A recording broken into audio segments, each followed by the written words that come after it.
আমরা দেখা যায় আমরা এই সংবিধান কতটুকু মানি আর কতটুকু মানি না। আল্লাহ বলেন সামিউল আলিম, আমি শুনিও এবং তোমরা কতটুকু মানো এটা কি আল্লাহ বলেন। ঠিক আছে, আল্লাহ রাখে। আমরা মনে করি আমাদের সংবিধান আছে, আমি এখানে কিছু না বলে অর্থাৎ মানি না, কথা কথা আর কি রাষ্ট্রটা রাখে না, রাষ্ট্রটা রাখে না, আমরা আল্লাহ বলে আমার সংবিধান যেখানে আছে আমি জানি এবং এটা জ্ঞান আমি আল্লাহ রাখি। মনে মনে ভক্তকে ছেড়ে দেওয়া আমরা মনে করবো আমি আল্লাহ মনে করে ছেড়ে দেওয়া এটা আমি আল্লাহ কি জানি।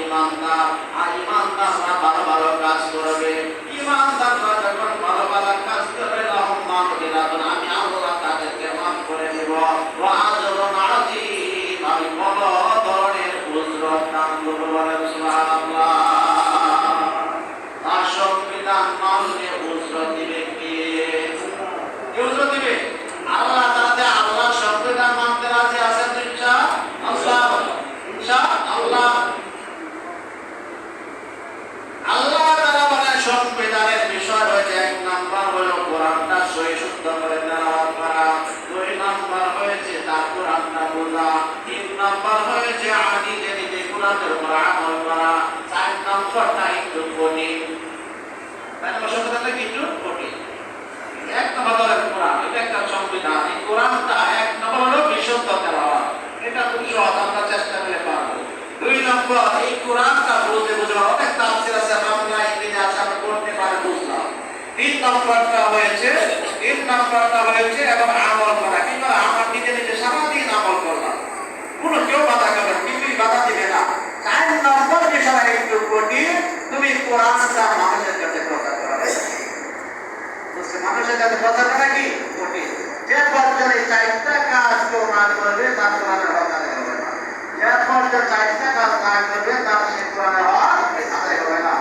আমরা তো চাই যে আমাদের সমাজে আমাদের রাষ্ট্রের ভিতরে শান্তি আসে, কি বলেন? চাই না? আমার আজকে মেসেজ আসছে, রাত্রে আসছে উত্তর থেকে, আমার সকালে একটা আসছে দোয়া মন্দির থেকে, এই রাষ্ট্রের বিষয়টা আলোচনা করে দোয়া করা। আমি রাষ্ট্রের আলোচনা করতে গেলে আমরা সবাই কি মুসলমান, আমরা এই রাষ্ট্রে দোয়া করতে পারবো ইনশাআল্লাহ, দোয়া করতে পারবো ইনশাআল্লাহ। দোয়ার মাধ্যমে আমরা আল্লাহর কাছে বলি যাতে আমাদের দেশে শান্তি আসুক। বলছে যারা নাকি মৃত্যুবরণ করছে তাদের জন্য দোয়া করা, বা এটা মৃত্যুবরণ করছে এটা আমরা তাদের দোয়া করি। যে সন্তান হারা হয়েছে তার জিজ্ঞাসা করেন তার কত ব্যথা, যে স্বামী হারা হয়েছে তাকে জিজ্ঞাসা করেন তার মনে কত ব্যথা, তার বাপ হারা হয়েছে তার জিজ্ঞাসা করেন কত ব্যথা। আমরা যে দোয়া করবো হয়তো শেষ হয়ে যাবে, তাদের জীবনটা একটু শেষ ব্যথা হয়ে গেছে।